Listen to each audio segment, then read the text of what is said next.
Hey guys, and welcome to Little Blackbird 91. I am back with another one of those special conversations.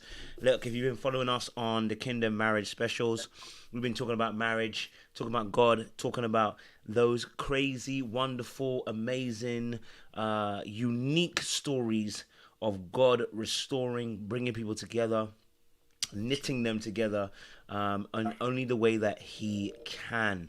If you've been following this story with Marc and Sid, and you know we're on part 3. Listen, if you haven't watched part 1 and part 2, go watch it after this one. Okay, don't do it now. Go and do it after this one. If you haven't watched part 1 and 2, part 3 is still juicy, baby, but it's also still restorative as well. It's edifying, and it's got so many gems, so many ups and downs, twists and turns, and you don't want to miss what they're going to share about their journey of how God restored them as well. Marc and Sid, how we doing? Good. Awesome. Yeah, happy to be here again. Listen, it's good to have you guys back again as well, because we are on part 3 of the story. And let me tell you this now, part 1 and 2, heavy. You know what I mean? I expect part 3 to also be heavy, you know what I mean? So I make the jokes, but we left off from part 2 where you guys had got to a point, you had moved back to Alabama, things had gone up in the air, we're almost on top of each other in a sense of how we feel and being so close within that household, and you feel things are not quite where they need to be.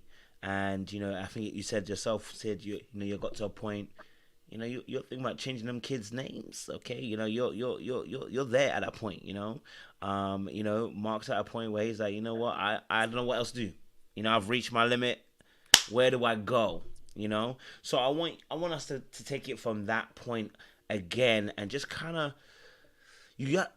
let's rehash that a little bit so those who are joining us again for the first time or second time, whatever, can really get a little grasp of where we are at the moment. You guys have moved back to Alabama, and it didn't plan out the way you thought it was going to plan out. So talk to us about that. You moved to Alabama. What was happening at that point in time?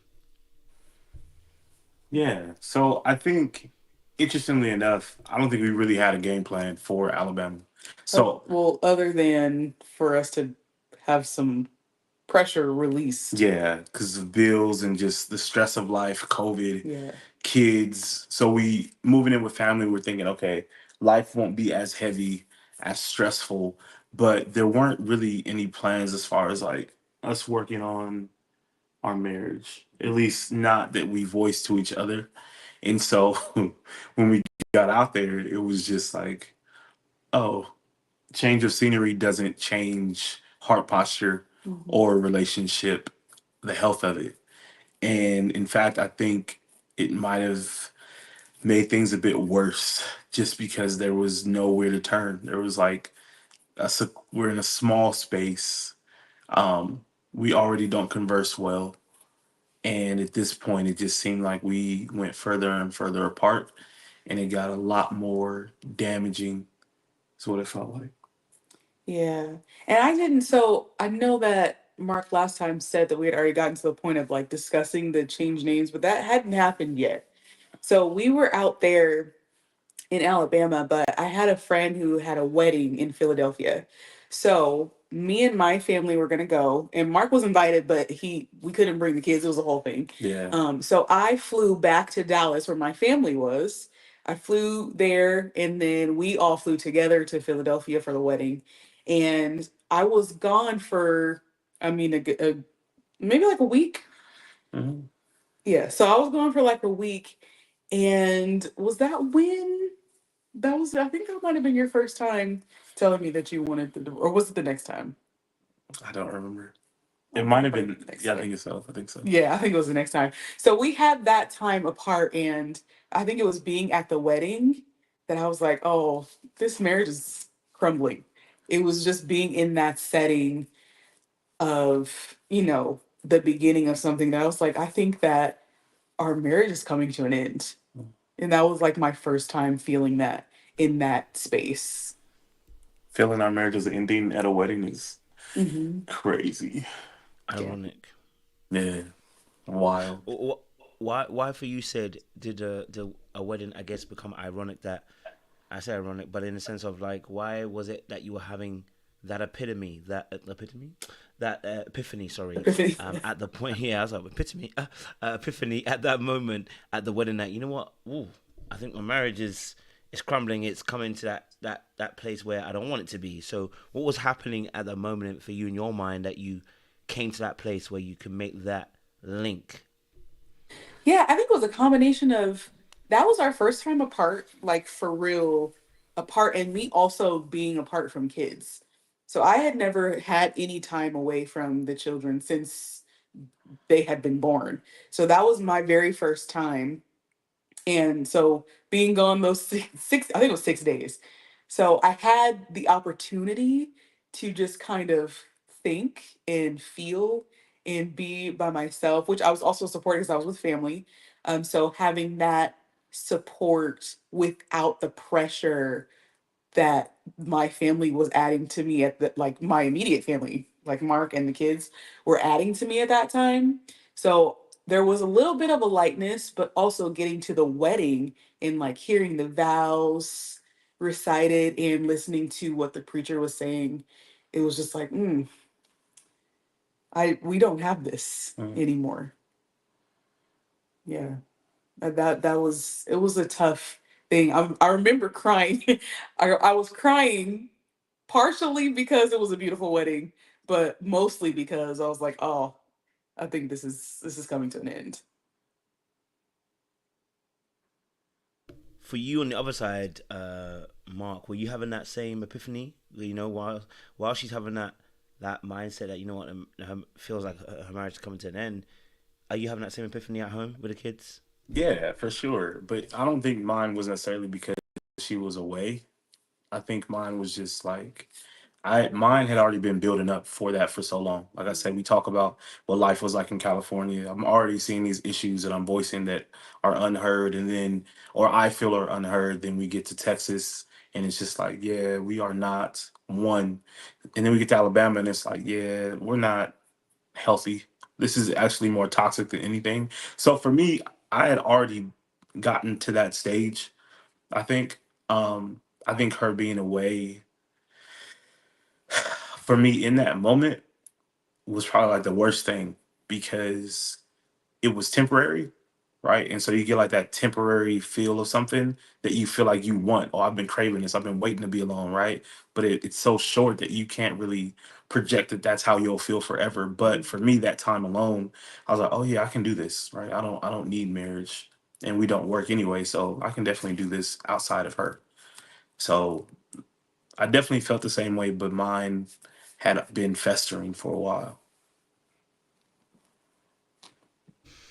So we're at that point where both of you are now coming to this place of recognizing that the marriage is not what it's supposed to be. What's the next action then? Because you're now recognizing the marriage isn't where it needs to be. What are your individual actions that you begin to undertake going from that point onwards? Hmm. I don't know that we actually had any actions. I remember I was at this point because remember I had had this realization. I had prayed the prayers to see him differently, and so my heart posture was I just want to do whatever I can to make this work. But it was very much rejected, right? So I was kind of living in this just rejected state. And so I left me and the kids after I got back from Philadelphia. I want to say maybe a few weeks later or a month later, me and the kids went to visit family in Dallas and we stayed for a much longer time. So we stayed for about a month that time. And it wasn't until then when we were gone that Mark did ask for a divorce. Yeah. Yeah, so they left, and I think that time away, I think for so long I had been wanting to say that, Mm. right? Like I've been thinking, I ran this through my head a million times, like, man, listen, as soon as I see her, hey, I want a divorce. I'm out of here, right? But every time I'm in front of her, I'm like, I lose that confidence or that desire. The strength of it wasn't nearly as high as it was in my head. And so when they're gone, and I'm just like running through everything in my mind, and I'm just like, yo, this is trash. Like, I don't like this. I'm no longer in relation with God at this point because I'm just like upset with the world. And since he put me in this situation in my mind, that yeah, you don't get my prayers or my time either, right? No one gets that. I got this. I'll protect me. And so I don't even remember that conversation really on like the depth of it at this time. Um, but I do remember that being stated, and it not going well. Well, of course, it couldn't have gone well, right? It was over the phone. Yeah. It was over the phone because we were in different states. Mm. And I actually remember it kind of being the thing of like, it was like something that you had to just get out, right? So it was a bit abrupt, right? So we were kind of arguing, and then it was like, I want a divorce. And then I feel like you kind of hung up. I don't know. Did I? I think you Oh, did. you might remember that better than me. It was so like it was so abrupt. I was like, wait, what? It came. It didn't obviously. It didn't come out of nowhere, of course, because Yeah. we had both been feeling this. But conversationally, it came out of nowhere. Yeah. It was a crazy time. Crazy time. 0 out of 10. Do Do not not recommend. recommend. Yeah. Don't do that, people. Yeah. But yeah, I think at that time I was mentally, emotionally, spiritually just uninvested Mhm. completely. And so that's kind of the next steps, I guess, that we talked about. And that's when it got into the, well, that's what it looks like. Then this is what I'll be doing from Sid's side, like, well, changing the kids' names and things like that. And oddly, like that made me like so upset. Like, I don't know why, but like at that time, even though I'm the one who's like, yo, I don't want to be in this, her saying anything like that just it sent me over the edge, which is really odd. Um, but I remember us having like that argument, and me feeling like, yo, I don't, she's evil. I think is what I was like saying. Like she is just an evil person, which is what I had been saying to myself for so long. Like she's not nice, she's not kind, she doesn't look out for me. So she was in this box already. So now I add something else to the box. And then at that point I was just I was over it and I was out. And there was really nothing um outside of God coming down himself and be like, hey, stay here, that would have kept me um in the marriage. Mm. Now, slightly to go back a little bit because something was mentioned. Sid, you said you'd made advances because you prayed about it. You wanted to be in the mindset of Christ. You wanted to do what God had called you to do. And you said you obviously got rejected. Mhm. Expand on that a bit for me because I think that could be something that a lot of people have experienced within a marriage when they're trying to repair it, trying to make amends, trying to make some bridges. When you said obviously you were getting rejected, what was being rejected? Give us a bit more insight into that period of time and what you were doing in terms of trying to make amends, and you felt like it was being rejected. Yeah, honestly, just my openness. So, because before there, it was a very much a close. Like even looking back, I can tell a stark difference from what I was doing and how I was behaving toward Mark before versus after I started praying this prayer and after we had moved. And I was just so open to restoration, and I was open to like God coming in and doing work. Like my spirit was just open. And so I was trying to be as friendly as possible to Mark. Like I think we even we watched a show we watched a show called The Queen's Gambit, and I hated the show. But I sat down because we didn't spend any time together.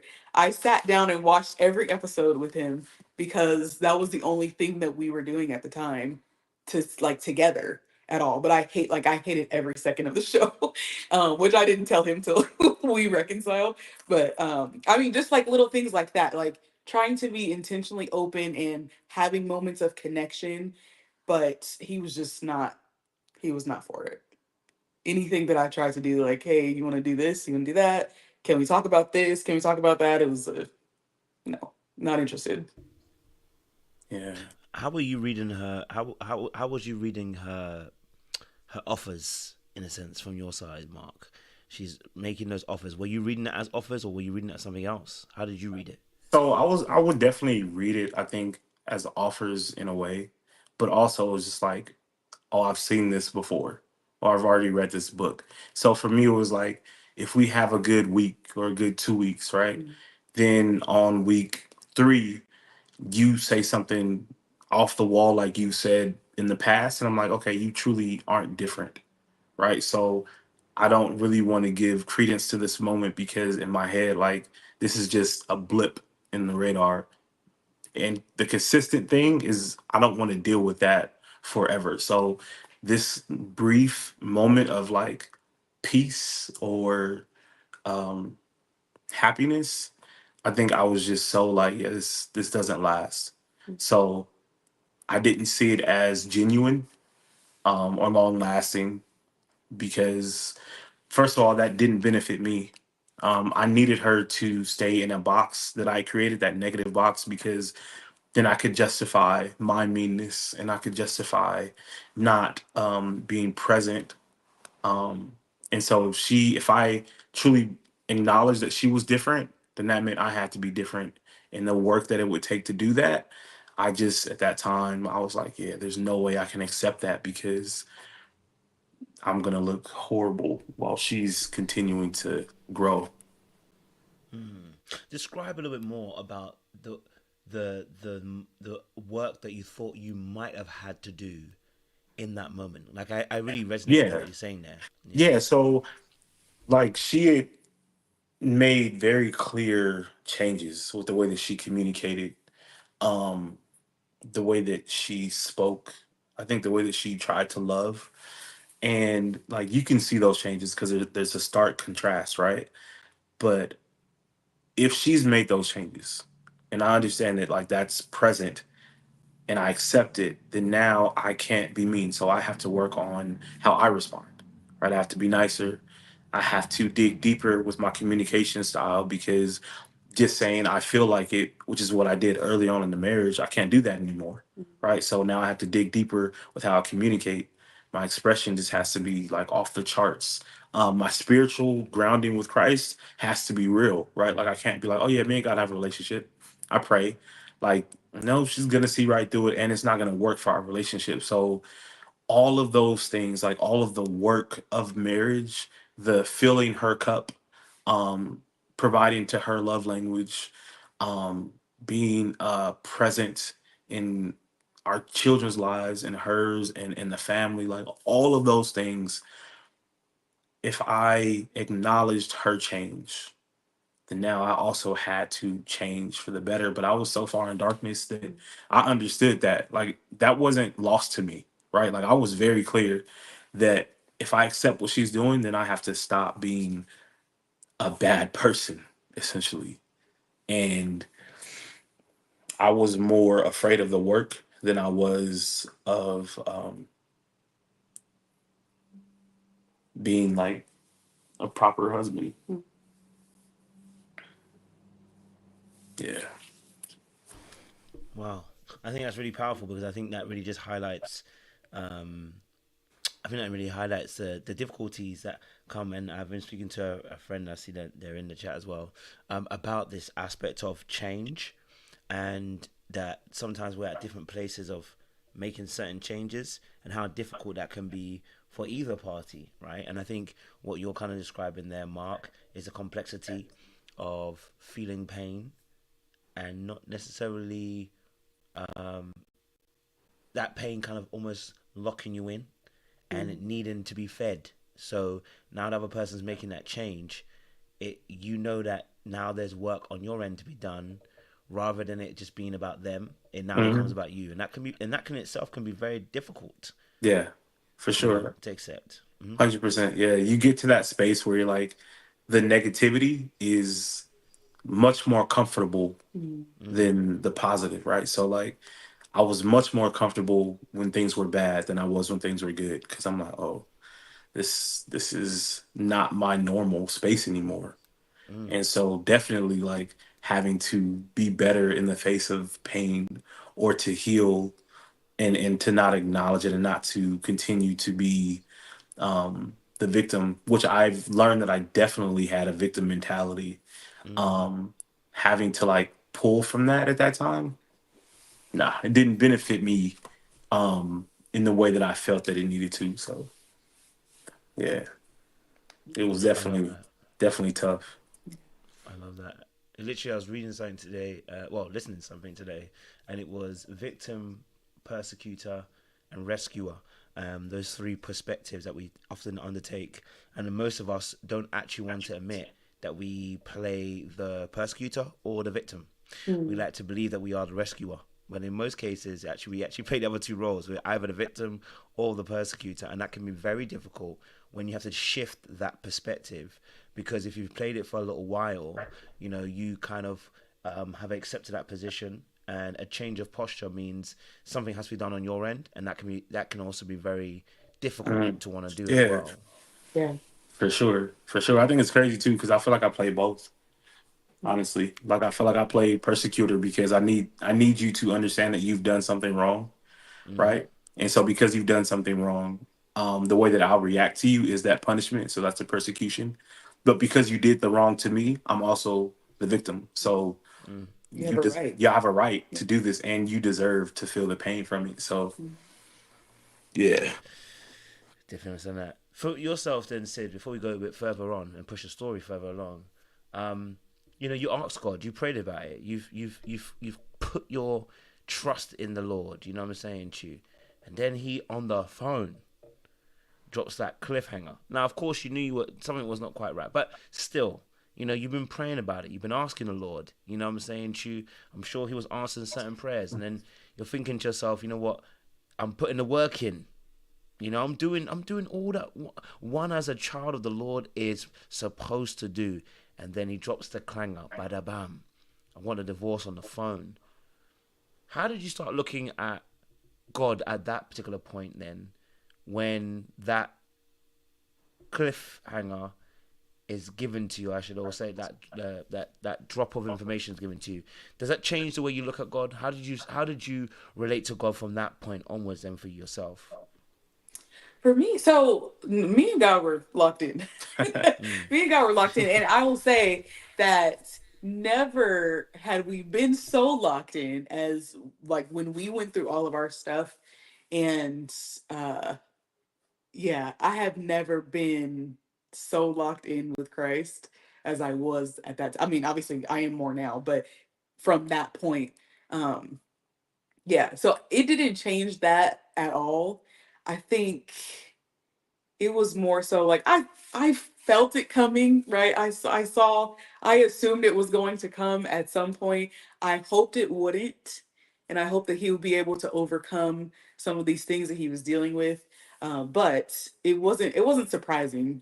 It was still hurtful, obviously, but not surprising. And that was because I knew that he was disconnected from God. And so for me, it was like, okay, how do I get you to see that the only reason that you're feeling this way is because you've allowed yourself to be so disconnected from Christ?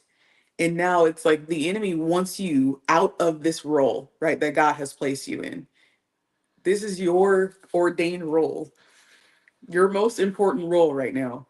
And the enemy so badly wants you to be out of it. And now you are giving into this. And so for me, it wasn't like me and my relationship at all. It was more so like, how do I get you to see that you have to be, just closer to Christ? Like, you got to lock in. yeah. So, yeah, I mean, yeah, it wasn't impacted. I mean, if anything, it was made stronger. So let's push the story forward. He drops the D word, the divorce, on the phone. You know, line drops. And then where what happens next? Because now that has dropped. Mark, are you feeling free? Now you suddenly got that. Now you got it off your chest. You've said what you wanted to say. The divorce is what you wanted, right? So, are you feeling free? Is it making you feel like, yeah, I'm good? Or did you have something else? What was going on in your mind? Yeah, so I wouldn't say free. Yeah, I don't think so. I think honestly, I don't know if I've ever been more confused in my entire life than after I said that out loud. Um, it was something that I wanted, or well, yeah, I won't say thought I wanted. It was something that I wanted at that time for sure. But it was something about like when it came off my lips and I said it out loud that it was almost like a state of confusion, kind of. That was really hard to kind of walk through. And from that point forward, I think I was like in a constant state of like turmoil and confusion. And I was just always in my head about like, yo, I don't want to be married, right? But also, do I want to lose my wife or my family, right? And so it was like that still small voice like in my head, right, that I couldn't shake. But I was just so far out of the marriage that I was just like, oh, I'm going to push past anything that's trying to keep me connected. And so there wasn't freedom in that moment, but I do remember at that time that I was just like, okay, I'm not invested in this marriage. So I don't need to act like I am. And so from that point forward, I think I started to think about like not being faithful, if that makes sense. And that was also really hard at that time. Right? Like even though I was very much so like out of this emotionally and mentally, the thought of it was scary. Like it was scary. It's like, yo, is this something like you can really do? Um, should you do it? What happens after? Like initially I did think about all those things. Like, what are these repercussions? Oh, you don't want to be married anyway, so it probably won't make a difference. Um, so I kind of ran through a lot of different thoughts. But definitely ultimately I did end up stepping out on it in our marriage. And like that was the first bout with infidelity um in Alabama. And it was really tough, like at first. And it felt horrible actually. Um and that's kind of like that's where it gets really sticky, right? Because like your conscience is still there, right? It's like, yeah, you shouldn't have done this. This was wrong. And you're like, yeah, that's true. And then you do it again and it's nowhere near as hard as it was that first time. And now it's almost just like a normal thing. And it's crazy because like as bold as I was now and like, oh, I don't want to be married, let's get a divorce. I wasn't bold enough to be like, hey, I'm no longer being faithful to you. So it was a really crazy space because as much as I want you to leave me and I want this divorce, right? I don't want us to be together. All I had to do was say, hey, I've cheated on you. And more than likely, we would have no longer been together, but I wasn't doing that. So it's like, as much as I was trying to portray like strength and boldness, I was literally like everything but that. Mm. And my mind was in shambles from that day forward, I think. It was a horrible, horrible start of a journey for me. Yeah, and I could feel it too. Yeah. Hmm. What Mm. could you feel, Sid? Just the turmoil that he was in and the his spirit wrestling with something. I could feel that so heavy. It was just like there was a heaviness that was added. Like all of these things that we've talked about have been really heavy, but there is nothing that felt the way that he felt after he started cheating.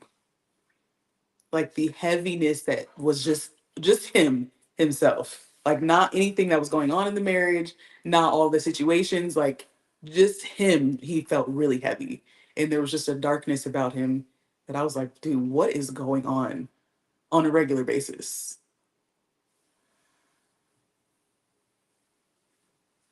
So, are you saying that you okay? So, at the time when he obviously was then stepping out, did you feel it? Did you feel that he was doing that, or was that just something that's something that was later revealed to you? But did you feel that he was being unfaithful at that point in time?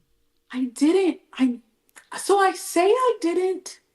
I say I didn't, but we did go back. Obviously, like we didn't get divorced. We didn't get divorced. And I think it was me mentioning like, okay, this is what's gonna happen if we do go forward with divorce. And so me changing the kid's name, that's something that I've just always believed. Like if a mom has the children, I believe that the children should have the mom's last name. And that's just the belief that I have. So I was saying that just for, school purposes and whatever else. Oh, And so that is what he was like, okay, well, never mind. And I was like, okay. yeah. So it was almost like we didn't even really talk about it. And it was from that moment that I could feel that he felt so trapped. And every day it's like he got heavier. And it got to a point where I was like, I almost want to just let you out of this because you are so miserable. Like, I just want to give you what you want and free you because you feel trapped. Like, it feels like you feel trapped. So we go back to Alabama, me and the kids, and we're there. Things are obviously worse than they were before, um, but we're carrying on. We're carrying on. Yeah. And I say I didn't think that he was cheating. Like I didn't have any inkling, but there was a moment that I remember where I was riding my bike. I was not my bike. I was riding a bike around the neighborhood as I did just for exercise. And there was a thought that popped into my head while I was riding the bike. Obviously so strong that I still remember it years later. And the thought that I had was, what if I pass the house right now and a woman has pulled up? Like very random thought. Very random thought. And like I guess I never put any more thought into it is why I can say I didn't really think about it. But that thought did pop into my head. Did you tell me that? I don't know. I don't think I've ever heard that before. Really? I don't think you've ever said that. I feel like I have. Nah, I don't think so. I don't think so. Crazy. Mm-hmm. It's very interesting. Obviously, being on both sides of the track, being a cheater, being cheated on, knowing that, oh, I should say more betrayed actually, rather than that, because it's a bit different scenario for myself. But that it's that thought that you had, Sid, was actually quite an interesting thought. Because as soon as you said it, it reminded me of a moment that that when that a situation similar to myself, similar to what you guys were having, when the person was actually betraying me, that thought popped into my head. As I walked past the cinema, I just had a thought: what if she was with somebody here at the cinema? Turns out they actually were. Like sometimes you have an inspirational thought, the Holy Spirit is dropping something into your spirit, but Yeah. sometimes you think to yourself, maybe I'm being crazy. You know what I mean? But it turns out that the Holy Spirit sometimes is just telling you those things.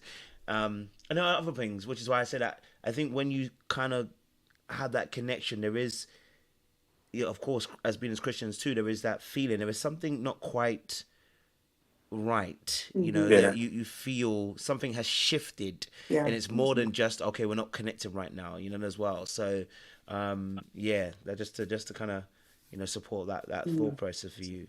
Okay, so Mark, you're now, like you said, you're taking that first step where you've stepped into the arena of infidelity. As I said, I've been in that space.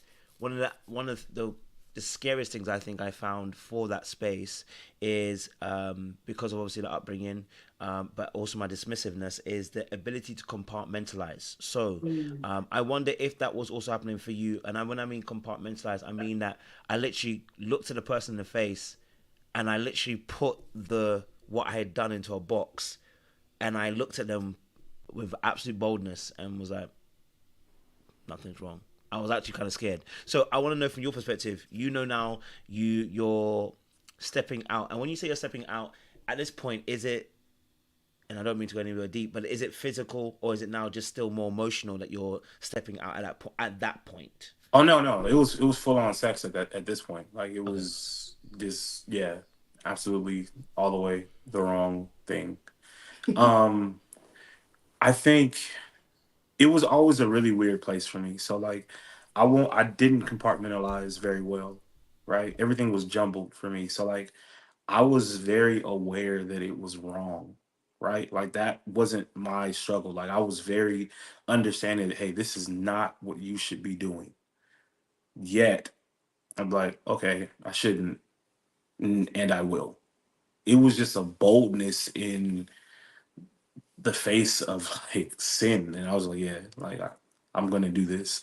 And her talking about what was gonna go on with the kids, like now it kind of clicks a bit more for me because I remember that moment. And I was like, okay, listen, well then we'll just stay together, right? And it was like, well, if we're going to stay together, and I'm not gonna be happy, she's not gonna be happy, then I'm just gonna do what I want to do, regardless of us being married.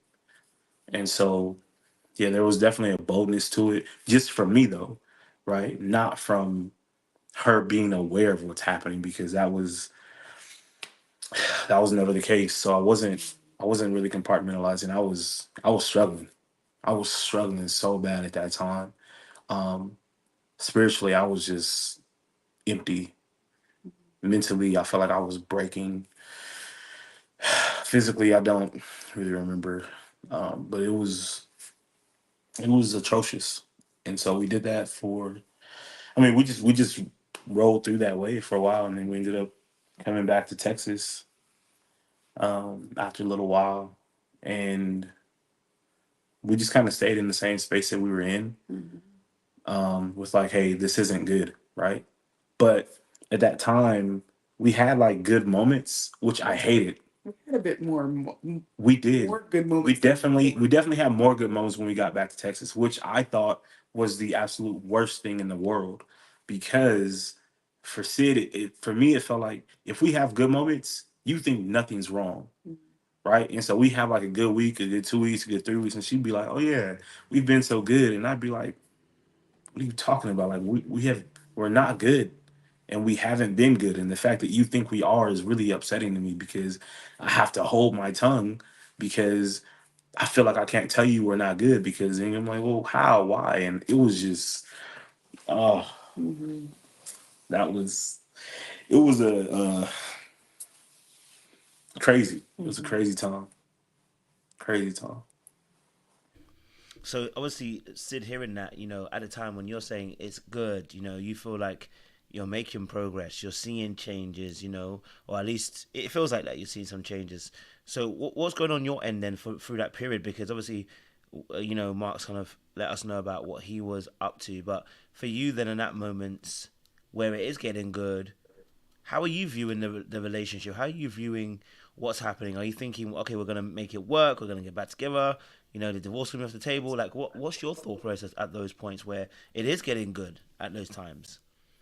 For me, at those times, every time, and we've talked about this so many times, I never thought that it was good, right? What I thought was, oh, he's now being accepting that this is his role, right? He is coming to an acceptance that this is the life that we're living, and he had spent so long rejecting that for me it was like, okay, cool, like let's let's move forward, let's go, let's start doing intentional work to make it good.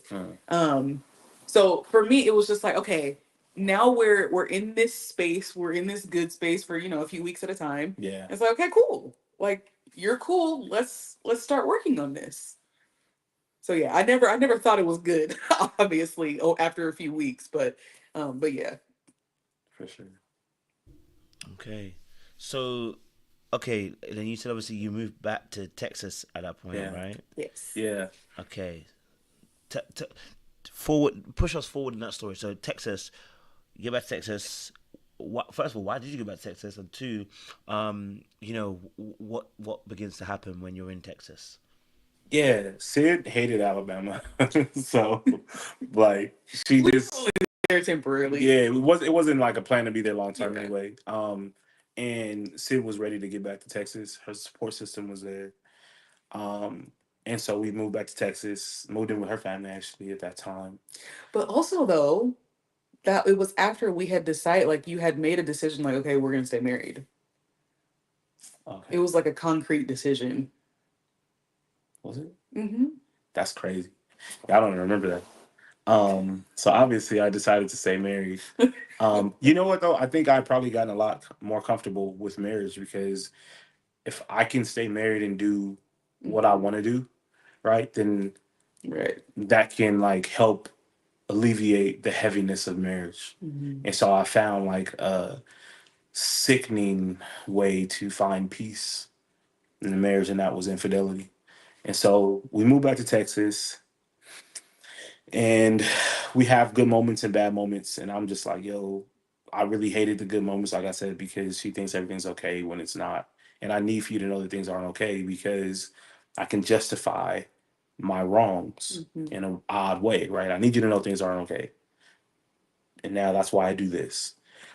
And um I'll never forget, like I was staying in the space though of like struggling as a husband, Mhm. um, confusion, turmoil. Like I'm at the point now where I'm like, I'm hiding my phone. I'm sleeping with my phone like under the bed. In fact, I think at this point we weren't sleeping together at all. Like I was sleeping like I would sleep the opposite way that she slept. Right? Or if the kids were in the bed, I'd sleep on the floor. Right? Like, Which was the excuse, right? Because I, I was still breastfeeding yeah. our daughter, so she was in the bed with us. Right, so I had like a built-in excuse that Yeah. I'm not there, right? Mhm. But it was extremely intentional for me. Like at this point, like I'm trying to create separation or division, right? I'm thinking that the further I go, that she will no longer really be a part of this marriage and she won't want this, right? And so looking like I didn't realize it at the time, and I hate that so much. But like I understand that like I had lost I had ran away from my connection with Christ. I understand that, right? I was definitely operating in darkness, 100% holding hands with the devil, right? But that was for me. And so my connection to Christ was like so thin, so small. I did not realize at that time, though, that what I was doing was being used as a tool to separate Sid from Christ at that time as well. And so looking back at it now, like that weight of that is the thing that like hits me the most because the things that I was doing was really like at that point to just continue to move her from a God who loved her, because how could God love her and this be the husband that she's stuck with? How could God love her and her husband is doing this? God must not be who she expects him to be. And so at that time, I was literally the tool of the enemy for my wife, but I didn't realize it. And so I'm operating just in full darkness. So my mind is always messed up. I'm not sleeping well. And I'll never forget, I don't know how this happened. I had fallen asleep. Um, and it was so bad at this time that I wasn't even like worried about being caught, I think. Right? Like I'm just in it. I'm just doing my thing. Mhm. Thinking that it doesn't matter, that I won't care, that I won't feel away when anything comes out. If it comes out and I fall asleep, and I'm laughing because of the pain. It is not funny, but I fall asleep and I'll never forget. I woke up. It was like early morning, right? Had to be, and I'm I'm on like the floor in front of the bed, and I'm looking for my phone, obviously, because I just woke up, and it's like a light in Sid's hand, and it's obviously my phone, and I think my heart just like drops, just sinks, which you wouldn't expect because I was bold and I was just free in this, and who cares, right? But at that time, everything that I thought I would feel, complete opposite. There's fear and there's nerves and there's like shame, and I'm just like I'm hot, and oh, it was torture. And I honestly I don't remember The physicality I of don't it. remember what she said. I don't remember what she said. I remember how she looked though, and it destroyed me because she just looked like defeated. She looked defeated. Like she just Lost a battle. yeah, she didn't have anything else to give. And that was one of the worst like things that I've ever had like engraved in my memory, I think. And that was ooh, that was the end. basically. Mhm. As in the end of the infidelity. Um, uh, no, no, that would be ideal. But Unfortunately, no. It was the end of it was that the end marriage. of that marriage. Yeah, that Mhm. marriage was it was gone. Mm. Yeah. Yeah. So when you say that, I want to make sure that I'm not missing that. Are you saying that metaphorically, as in that was the end of that marriage? What I mean by that is that, Yeah. um, okay, Yeah. so when your phone obviously lights up, because I want to make sure. Sid, did you find the phone or something? Did you see the phone? Oh, yeah. That's that's what I So was trying to Mark figure had out. fallen Yeah, asleep yeah, yeah. because this. Okay, so we are married, right? We're still married, and we're still like touching. Like I still rub on him and making food and all the stuff, right? So he had fallen asleep in my lap. That's where he What? was. It's that Yes, day. just That day snoring, married. Hmm. just snoring, and Peaceful sleep, huh? right, just peaceful. Uh huh. And the Holy Spirit said, and I've told this story before. The Holy Spirit said, "Pick up his phone," I knew it. I told you the host was a snitch. and I was Keep like, going. "Absolutely not." I'm not doing that. I've never ever been the type of person to do that. And secondly, I had already known because let me go back. There we were at a birthday party for my mom, and I did not know that my husband was on TikTok. And I discovered like I think my mom and dad were talking about it. We're talking about you being on TikTok. And I was like, what are you talking about?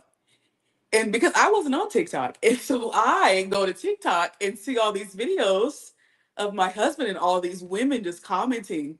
And I'm like, oh, Oh, okay, interesting. Jesus. Now this is like 5 months prior to this. So I never knew this. Never knew this. And then Mm. I'm like, okay, I made a statement. I said, you are not mine. Who was that guy? I made a statement at that table, like you're not mine. I knew nothing about this. All these women are commenting. He's liking all the comments. I'm like, oh, this is like another life that I. It's really weird that I didn't know about this. And so we move on from that, right? So when the Holy Spirit told me that, I was like, I know, I know what I'm gonna find. And he said it again because I was like, absolutely not. He said it again. Pick up his phone. And I was just breathing deep. Like I started to get a little bit shaky. And I picked the phone up and I remembered his code because it hadn't changed. And just went to the text messages and immediately, like, first one, I was like, oh, there it is. And it was just like my world crumbled fully. And I just kept going down, like just thread after thread. I was like, Jesus. At a certain point, I was like, okay. And then actually, I think I woke you up. Did you? I did. Oh, okay. Yeah. I woke him up. I was very calm because I had enough time with the messages. And I was just, I think I asked you to just tell me what was going on, right? In a You very might you might low, remember it different than a me. very low voice. What do you remember? Hellfire. Help for me? That's what it felt like. Oh no. I don't remember the calmness. I Oh mean, no, no, or no. maybe I do. Yeah, I think you do. that might have been made it That's why you worse. remember what, right? Yeah, that calm is Because like, I was calm. yeah, Yeah. that's Mhm. probably what made it worse. Yeah. Yeah. Hmm. Not you guys saying yeah at the same time.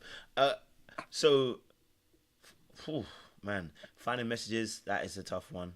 You're seeing that your heart's obviously sank. You've confronted him now. You're calm.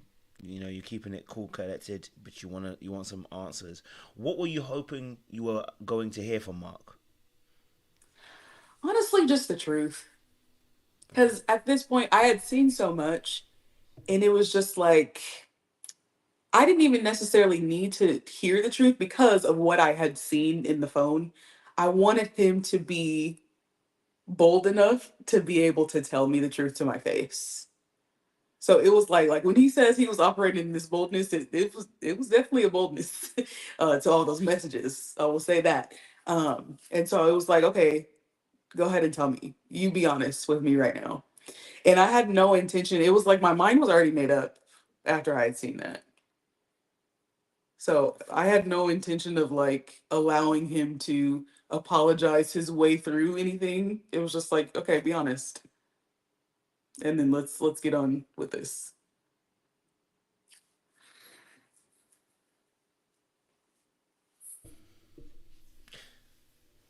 Mark, obviously, she's found the messages. Mhm. She's cool. She's calm. She's collected. She wants the truth. Yeah, Do you give her the truth? absolutely not. Oh my God. Absolutely not. Immediately no. Deny, deny, deny, deny. I don't even think that it was really like a deny thing. There wasn't much that I could deny. There was just a lot that I didn't have to say. You tried though. Yeah. And I was like a liar to my core, right? Like that's what I did.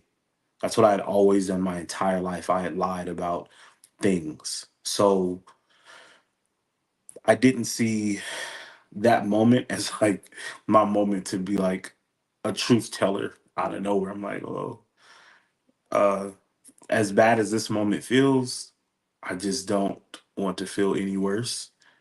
And more than likely, this is over anyway. So um, there's no need to just kind of express a lot of things. So where that moment presented itself, where that opportunity to be honest and truthful, I completely missed out. Completely missed out. Well, kind of. You were honest about the things that I had seen. Yeah, well, I mean, there was no way that I could. There was nowhere I could run from what she saw. Right. But even that was like pulling teeth. Yeah, Like I feel like it took us hours to get through the conversation because there was just so many silences after me asking a question and him just like because I'm sitting. I'm obviously like I'm running through everything in my head. Right? Right. Like, what did she see? What is she talking about? Right? Like, how do I tell this story without being specific or without saying the part that I feel like is going to be more damning than the other part? Right? So I'm having this conversation in my head, and it's slowing down this process. It's delaying the inevitable. Mhm. It is fighting um truth, and it's fighting like that moment to just like jump out of darkness, right? Like I think we all get like an opportunity where even if you have strayed from Christ, that you can hear him speaking and like, hey, here's your moment, like here's your chance, right? And like that was it. And I just kept walking the other direction in that conversation. And it yeah, horrible. I guess it ended with her saying like, yeah, we can't we can't be together Mhm. and you gotta go, essentially. Mm. And And so you were cast out into the wilderness. yeah, basically. And it's so crazy because for so long, like that's what I thought I wanted. Mhm. Like I ran through this scenario a million times, not being caught, right? Not being caught, not being the cheater, but like this marriage is done. This marriage doesn't work. I'm not good for you. You're not good for me. We don't communicate well. You don't love me. You're not kind. I'm not kind. Why are you with me? Separation is going to feel amazing. It's going to be so free. I'm finally going to be how I'm supposed to be. And I don't even think I'm going to be with anyone, but I'm not going to have to be with you. Right. I just don't want to feel that.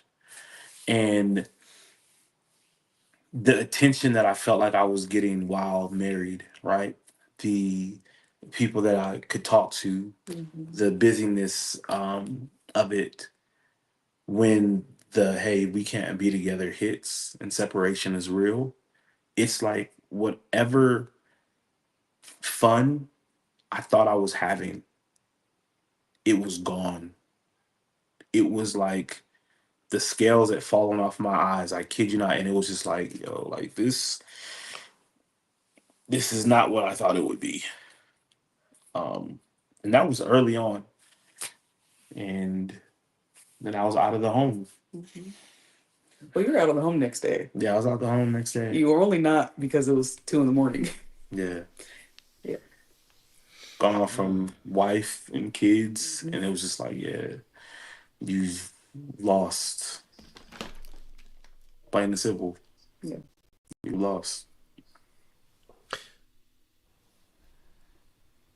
In that moment, obviously now for you, Sid, as well. He leaves the home. Are you thinking? And so in your head, are you thinking it's done, it's finished? You know, I fought the good fight of faith. You know what I mean? But this is something I can't come back from. You know what I mean? Like, and I almost want to tap back in again, because obviously we know how we started the story, right? Before the wedding, we know how it. Are you having, you know, a come to Jesus moment where it's like flashback? Oh my God, looking back at all the things that in the past maybe you hadn't necessarily, like you said, remember at the time, hadn't dealt with, and the things that you accepted at the very beginning. Are you now looking at going, what have I done? You know, am I, you know, like, are you looking back and thinking to yourself some regrets or made mistakes? Like, how are you looking at that moment? What's the thought process? Yeah, definitely. I fought the good fight, fought the good fight, and I lost. That was initial, like that was it, and there was what I did know though is I wanted to be able to, right. I didn't think we could come back from it, or that we would come back from it initially, but I did want to at least give myself time to process before making that decision, like in my heart. So even though I was like, there's no way this is going to work, I still had a bit of an openness, because I was like, okay, let me process all these things. And that is when I started running back through everything. And it felt like such a loss because so much of this had been a spiritual battle. Yeah. And it was just like, dang, the enemy has won. Mm. So it was facing that, and it was like, do I want to let the enemy win? And then it was like, yep, yeah, no, he's won. I'm okay with it. He won that battle. But yes, that is when I looked back, and I think for both of us, and we were able to have some of the conversations that we never had because the thought was that, okay, this is over, which was really good for us because we never had the conversation. So going back to the beginning of our relationship and all of that stuff that happened that was never processed, Yeah. going back to that and like me saying, okay, I see what you were saying now. So that this is how long it took. I never saw it until everything kind of broke and I was able to look at the entirety of our marriage. It's kind of outside of it now that it was over. So yeah, us being able to go back almost together, Yeah. honestly, and saying, okay, this is what happened. We never moved past this. We never moved past this, and it just kind of went on a downward spiral since then. And we apologized to each other, and we did like we had a lot of conversation after that happened. Still not with the intention of getting back together, Yeah. but it was still really good conversation that was healing for us both. Yeah, I think we saw a lot, like at that time. Like looking back at it, we're like, there's a lot of things that we should not have done. Yeah. Right. Like, and if we were honest with ourselves, which we were at that time, so like we probably shouldn't have gotten married. Right. Like we just weren't ready. Mhm. Right. And a lot had happened before marriage. And it's like as much as like we knew that God had his hand on our start, right? Like we had taken steps that completely added chapters to a story that he didn't want included. And so we understood, like at this point now, it's like, yeah, we should have taken those signs at that time, and like I would have lost out on you, right? Because you were great, but I didn't deserve you, and I wasn't ready, and we had opportunities to not do this, and we did. And that's not to say, oh, we deserve how this ended, right? Because Right. that wasn't the case. But we just understood like there were things that took place. We never healed from the story about our son coming out, and she had to deal with that, and postpartum, and just all these things, right, that hit. And like a lot of people who talk to us nowadays, whenever they talk to us, they're like, well, how did you guys reconcile and things like that? And, how did you guys make up during separation? And like, people don't understand, but like when we separated, like there was no intention on healing at all. Like in separation, like we fully went into that understanding that we were going to be divorced, and that while we had children and had a capacity to be great, we weren't going to be, because that was done. Yeah. Wow. So the marriage is done, right? At that point, both of your minds it's dead, but you're having these really great conversations where now it's dead, the weight's off, the pressure's off. Yeah. You're just being very, very real with each other. Is it safe to say that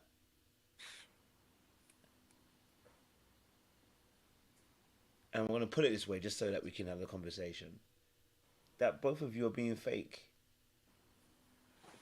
because you weren't able to really tell the truth how you really wanted to, but now it's dead. People have just removed the mask and just telling everybody what it is.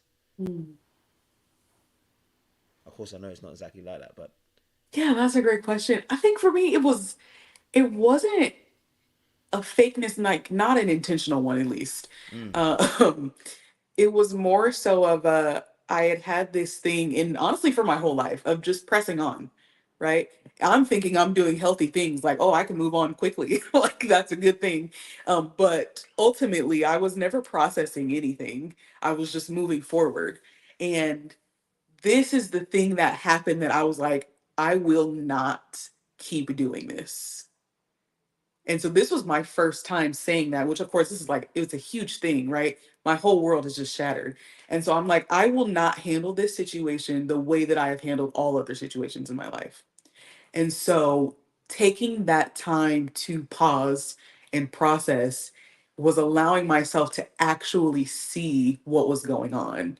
So I was just moving forward in life without looking at anything deeply and without allowing myself to feel anything deeply. So it wasn't like a fakeness, it was more so of a lack of awareness, I will say. A lack of like a depth of awareness. Um, so yeah, because realizing, because like I said, I didn't even think about how much that situation with our son being born, our first son being born, how much that affected me until this happened. Until the marriage was over, I was like, okay, that's why I apologized. I was like, I'm sorry. I should not have married you because I was not ready to marry you after this situation. And I had no idea. And so there were things that I apologized for that I had just seen. Like I just realized it. And because I thought it was okay to move forward in that way until then. And I was like, nope, this was not okay.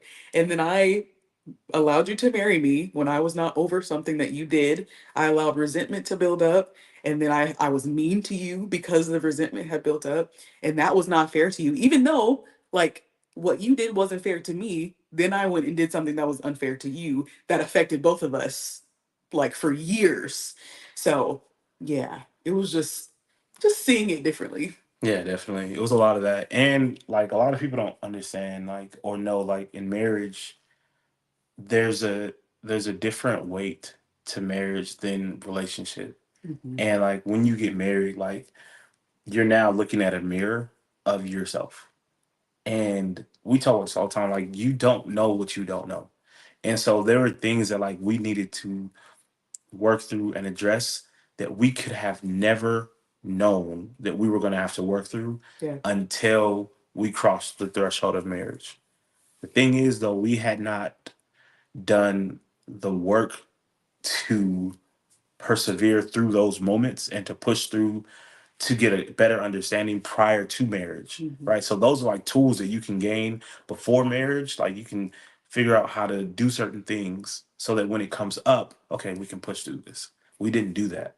So when we got hit with these things that we had absolutely no idea were coming, uh there was no togetherness, Mhm. right? So I don't want to say it was like we were being fake, because I felt like I was saying a lot of things. Um, but we just had no idea to the extent Yeah. that things would be, you know? Hmm. Now, this word processing has been mentioned several times by yourself, Sid, and I think it's such a key word. But when you say you weren't processing, what does that even mean? What does processing look like to you? What do you mean you wasn't processing up until those points? Yeah, and just feeling like allowing myself to feel feelings, and being comfortable with the full spectrum of emotion that something brings on, and going through that and saying, okay, what does this mean? How is this impacting me? How is this impacting me spiritually, mentally, emotionally? And how do I view this? How will I view myself moving forward after this? Like all of those things that go into things that you need to know, like before moving forward, I never did. It was just okay, this happened, it sucked, let's move on. For you, Mark, processing, because obviously, like I said, you are considering a lot of things, but were you processing properly for the first time in the death of that marriage? Yeah, definitely a lot more than I had done. Um, Again, like I said, for me at that time, it was probably one of the most clear moments I had had. Like, I understood that everything that I had been doing was completely off track, right? Like, at some point when you do something long enough, even though like I knew it was wrong, right? I found ways to justify it, or I could just ignore certain things. I didn't look at how much it damaged everyone around me, my children, my wife, my family, friends, right? Um, and we didn't say this, but like at this time, like we're both on a worship team at church. Mhm. So like I'm still leading worship some Sundays at church on a stage, praising while just living in sin. And I feel like when Sid found out, I feel like one of the first people she called was our worship pastor, right? And so that threw me off, because I'm like, oh, why would you tell anybody that's not family or anybody at all? Anybody. And why would you tell the church? And so I had to deal with that as well, right? Like understanding that people knew, and I was set down essentially like, hey, you can't be on this stage acting crazy, obviously. And so that gave me time to really start like, yo, you were really wilding out. And definitely my processing at that time was clearer than it had ever been. But I still was not really deep with Christ at that time. So I could process it, but I didn't really have anything to do with it. So I was still at that time like living worldly, just felt more free because I'm like, oh, we're done. Um, but it was a lot of heaviness of knowing how much I had lost, and I would never be able to gain back because of what I did. And so at this time now, it's like, okay, distraction. Like I just wanted to be distracted and not have to acknowledge um the depth of it. Mm. So what becomes then the distraction? Oh, other people, right? Like other people, social media. At that time I just like I craved like attention, I think. Mm. Um Acknowledgement. So I got really deep into like social media. TikTok was like my playground, right? Like you could post anything, you could say anything. Your comments are always wilding, your DMs are wilding. And it's like, okay, if you stay active, you don't have to think about anything. So I would just distract myself. Um, it was crazy because at that time, like work had slowed down. I was driving trucks still, and it had slowed down to like a creep. And like that was crazy. 'Cause I'm like, yo, what am I gonna do to survive? We're doing this thing where we're dropping the kids off every weekend. You know, I'm living in an apartment, going back and forth. And so I'm always trying to be on the move, right? Because as soon as I sit down and I really have to like sit in this, it was just so heavy. And so I was so regretful. Oh my God, I was just so regretful. But I knew it was done and I just had to kind of eat that. And I just kind of resigned to the thought that like, oh, I'll pay for this forever. And this will be my penance. It'll just be loneliness and no fulfillment. That's where I was at. Hmm. So at that point, had the cheating stopped? Well, no, no, not at that point. And at that time, Well, you didn't consider it cheating. I didn't consider it. Yeah, now in separation, I'm like, yeah, this isn't even cheating. Especially like early on in separation, because at that time I'm like, okay, well, this is you finally get what you wanted, even though you feel like this isn't anything I thought I wanted. Just the acknowledgement that it's real. But at that time, and again, my understanding with us is that we're over, right? Like from both of us, like separation. Like, listen, the only thing that's keeping us together is just time, right? And then it's over. So that hadn't stopped. I didn't really have any intention of it either. But what did happen is that n- what I thought it would be, it wasn't. Like separation was very drastically different. Like my phone while we were active in marriage was never dry. I don't even know how to describe it. It was almost like the enemy was just like, yeah, let's keep it, let's just keep funnel it to him, just funnel something to him, right? And as soon as separation hit, it was just like they turned off the faucet. I kid you not, it was almost like I had to go search for something, search for attention, search for time, right? And it was just like, okay, we got him. He's lost his family. He's lost his connection to Christ. We don't need to focus any more attention on him or give him any more um, treats and treasures. He's lost. That's it. So um, it was a crazy time I stopped going to church. Um, it was actually Sid, actually, that ended up saving me, even in separation, which was a crazy, crazy moment. I guess that's really more your story. So, Is it? yeah, I don't think it's my story. I don't know. I mean, I think so. Okay. Sounds like a redemption arc. I mean, not really. I don't think it's my story, but I did. So we did. He's leaving out. We did go. We went to therapy, right? Because after a few weeks, I started therapy myself, and I did decide that okay, if there's a possibility of restoration, I do want it to happen, right? Because again, I've been fighting this battle, this spiritual battle for years now, and I do not want to let the enemy win. So we did go to therapy. We went to one session. It was very clear that he was not ready. And so I was like, okay, never mind. Never mind. So and in that time we also went on a couple of dates and we had a great time. Yeah, it was cool. Yeah. No stress. But it was almost like a surface level great time. Yeah, definitely. Because I could still feel that he was still doing stuff. Like I could feel him spiritually. And it was just ultimately something that I didn't want to be around. And so after the couple of dates is finally went up, I was like, okay, we're gonna just be separate. But even in that, he had made such a big deal about not coming to church because everyone at church knew what had Told happened. the whole world. Literally three people, three people knew. Nah. And they were very safe people and they prayed over me and they prayed over us. Yeah. And yeah, because he knew that people knew, he was like, well, I'm just not coming to church. And I was like, dude, that's not a good idea. Not for you.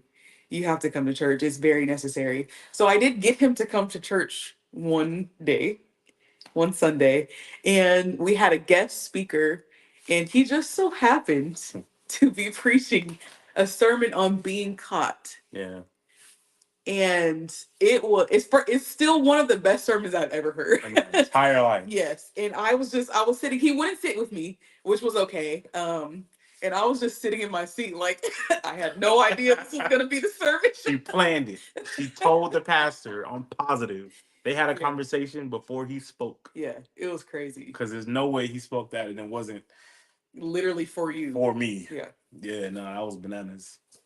That was bananas. Yeah, I'm sitting there and he's talking about like how being caught, and I live by this now. And like I tell all of our clients and like people we talk to is like, yo, when you're caught and it's a God thing, like it's grace. Like God cared so much about you that what you were doing, he just couldn't stand by anymore. And so he allowed you to be caught so that you can no longer operate in darkness and walk in the freedom of confession once it's out. Like, what's going to hold you back now? Now you can accept it. I can forgive you in your mind, and we're here. And he preached on that. And that's honestly like where the shift started for me. Like, because we had already been separated, but I was still living my life with no intention on being with her. And even after this sermon, there was still no intention on us being together. It was just, hey, thank you so much for inviting me to church. That sermon was special for me. And like, as most people know, like most people don't just stop something cold turkey, right? So like I heard that sermon, it literally like stuck onto me. Like it planted something, but I was still in the world. But every day, like something about that like started to grow. And it was almost like that pastor, which was like she said, it was a guest preacher. He did not go to the church. I had never seen him before. It just so happened that every time I happened to come back to the church, every time I was watching online, he was speaking, and every time he had a message, it was like literally, I was like, oh my God, like this is for me. This is like mine. And that literally was one of the main things that turned things around. It was that, and it was our kids going back and forth from house to house. And initially for our children, and this is why we tell people like, you have to be so serious about your marriage, especially when kids are involved, because it's not just you that's affected in the way that it will break you and then they don't deserve it. And so we were taking them back early on and they were just like, oh, we're going to mommy's house or daddy's house. Never wanted to leave. Yeah. Right? Never wanted to leave either house. I don't want to leave mommy. I don't want to leave daddy. Or I want them to stay. I want mommy or daddy to stay.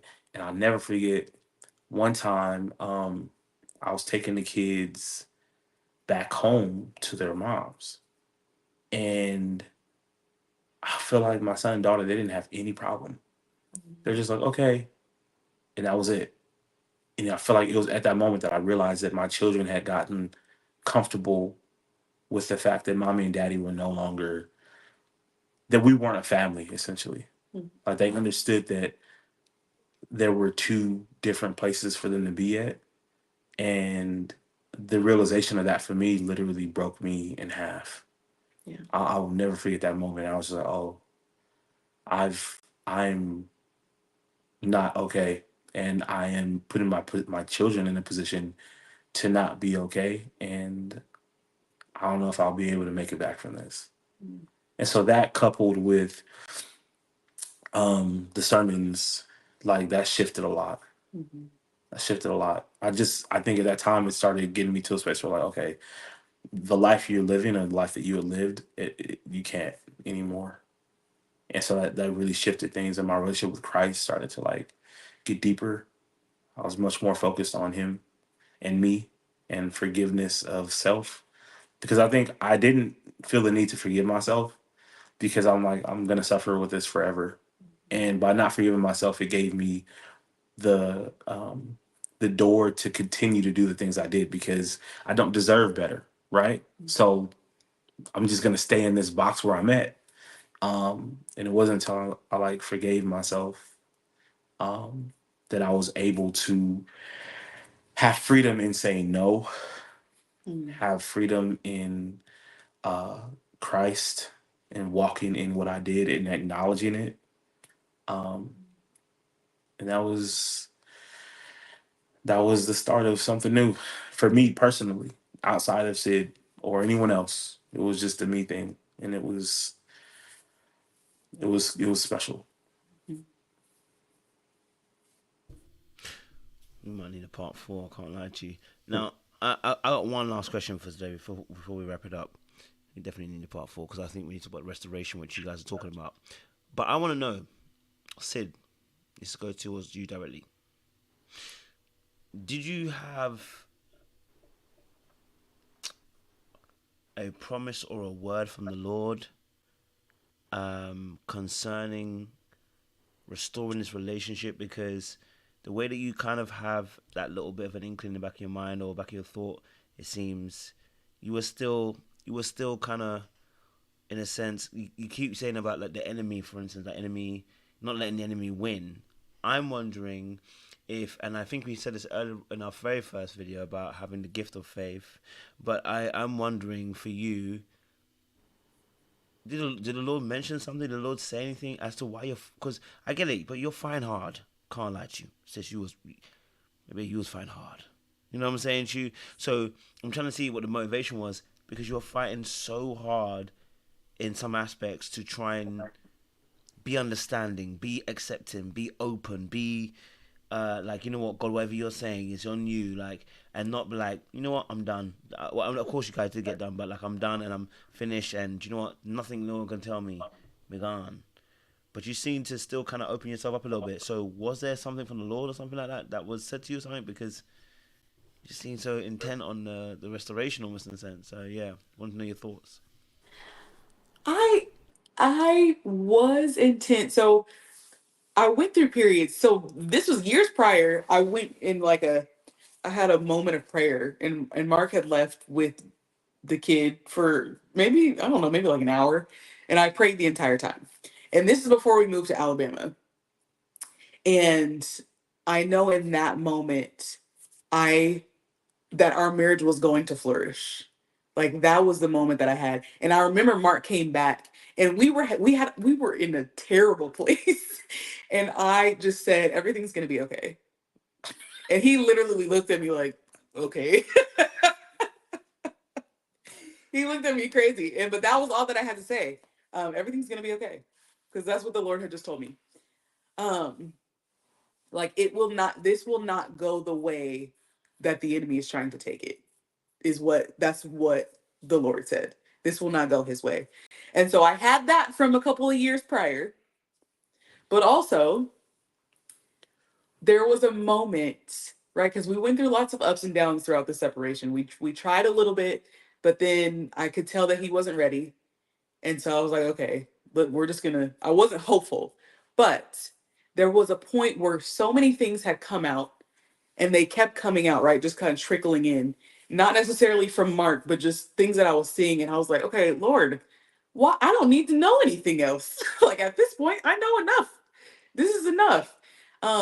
But I was sitting down the stairs and he said, everything needs to come out of the darkness so that I can heal. And that's when I was like, okay, all right. Because I hopeful. Like it was cool. I was open if God was gonna do something, but I wasn't hopeful at all because I could see what Mark was doing, and I could see the darkness still. And so when the Lord said that everything needed to be revealed and everything needed to be pulled out of the darkness, I was like, okay, got you. I heard. And it was from that moment that I was like, okay, whatever you're gonna do, God, I'm open for it.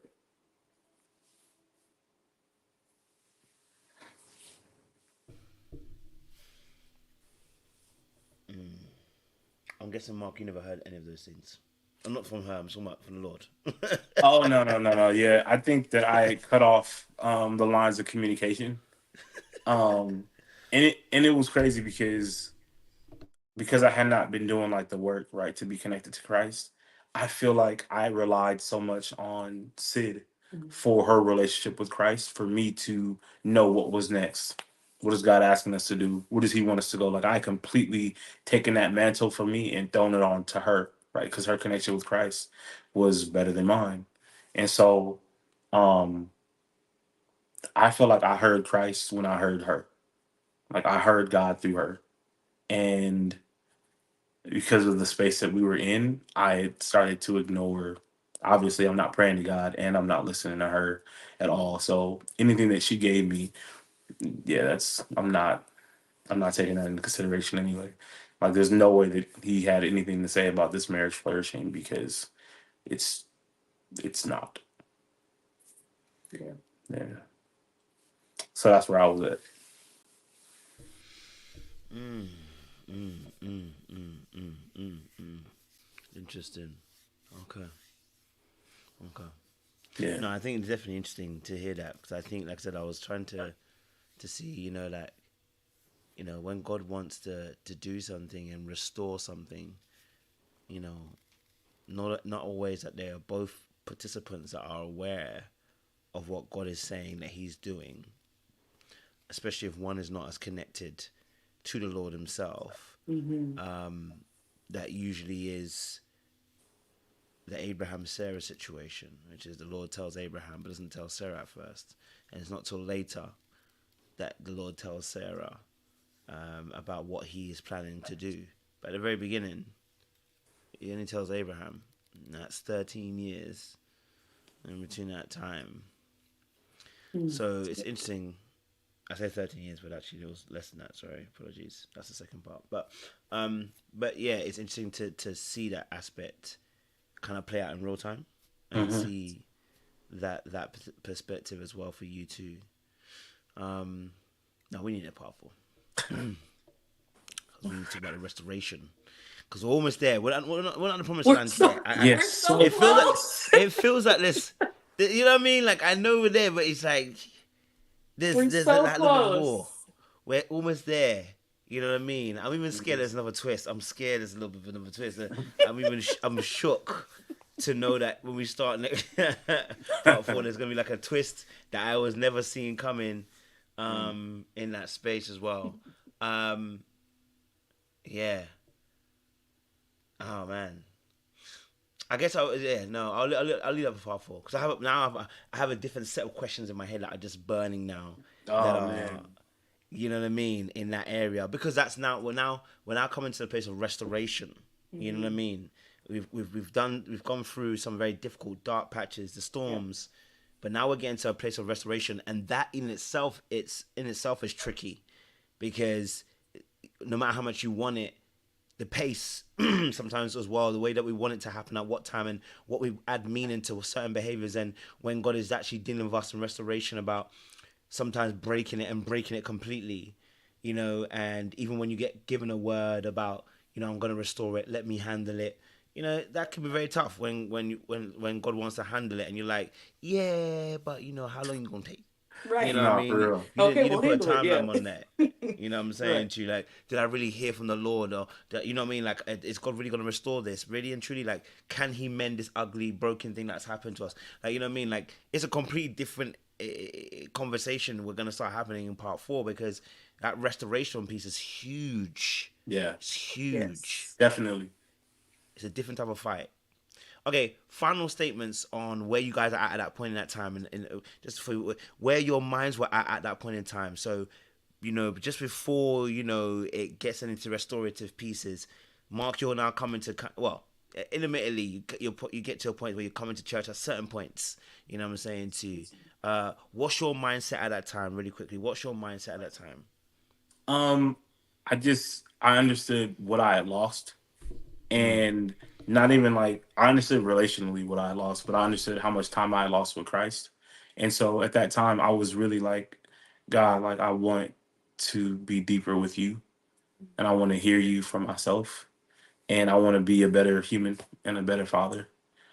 And that's really where my focus was at that time, was just healing because I was hurting for so long, and I just really craved peace. And I knew that the only way to get it was to submit to Christ. And so that's really where my focus was at that time. Mm. That's it. Yeah. Mine was, I mean, definitely healing, right? Let's focus on like getting things back that I've lost or things that I haven't been able to do. That was really my main focus. And of course, like I never lost connection to Christ. That just got stronger. But also just being open, I will say. too. I was more open at that point, to whatever God was going to do with us. Yeah. And intentional about healing. I love it. Well, listen, look, Mark said thank you so much. Part three has been exciting. It's been deep as well, profound. I think part four is going to be great as well because I think we're really going to dig deep into that restorational piece about how God begins to bring the healing. You know, I know a lot of people think to themselves, hold on a minute, we said infidelity to healing. And we're now in part four. We haven't heard the healing as such Right. yet. But, you know, it's a journey. It's not always linear. And, you know, I'm enjoying, I can't lie to you, I'm selfish. I'm enjoying it. So personally, um, you know what I mean? Because I also know as well there's a lot to it. We're condensing years into a couple of hours, you know what I mean? And, you know, just trying to kind of, you know, unpack a little bit of that. And so, you know, I'm mindful of that as well, that, you know, I want to be able to give as much space as possible for you to really flesh out this journey that God put you both on, and really began to mend some of those broken hearts and, you know, build bridges for you two as well. So I'm looking forward to part four. I can't lie to you personally. You know what I mean? So onto the promised land, as they say. Right. Yeah. Well, listen. Where can they find you again? Where can they find you? How can they follow you? How can they get with y'all as well and support you? Yeah. So I am at Shifted Site on TikTok and Instagram. Yeah. And YouTube. And YouTube. Shift the site. And I am Redeemed Bear on TikTok. And on Instagram, I am official Coach Bear. And again, our YouTube is the Shifted site. I love that. I love that. Audience members, thank you so much for joining us once more again. I know, yeah, look, a great story. You know, we're left on a cliffhanger once more again because we're now about to talk about the restorational piece. If you ever read the Bible, you already know, you know, we went from Exodus to, you know, for Deuteronomy.